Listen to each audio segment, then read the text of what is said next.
Zee 24 तास एक पाऊल पुढे। मुंबईच्या लालबाग भागातल्या तेजुकाया सार्वजनिक गणेशोत्सव मंडळानं नेहमीप्रमाणेच भव्य दिव्य मूर्ती साकारली।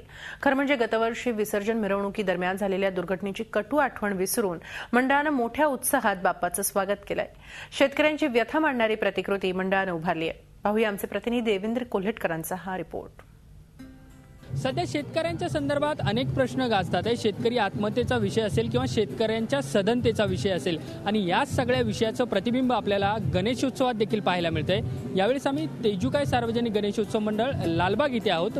त्यांची मूर्ती जी आहे ती आपण पाहू शकतात। नेहमीप्रमाणे त्यांची भव्य दिव्य मूर्ती आपल्याला इथे पाहायला मिळते।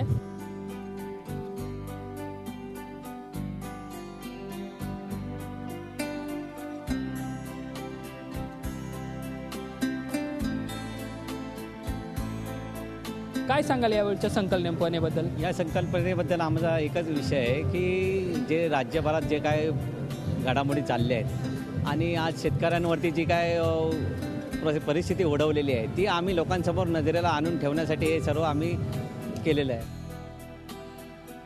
ह्या सगळ्या मंडळाचा जो आहे तो प्रयत्न आहे की शेतकऱ्यांच्या ज्या आत्महत्या होतात किंवा शेतकऱ्यांच्या संदर्भात जे प्रश्न आहेत तर त्याला कुठेतरी वाचा फुटावी आणि लोकांच्या मनामध्ये देखील या संदर्भात जागृती निर्माण व्हावी आणि कुठेतरी शेतकऱ्यांची व्यथा जी आहे ती या सगळ्या प्रतिकृतीद्वारे हे मंडळ मांडू इच्छितं।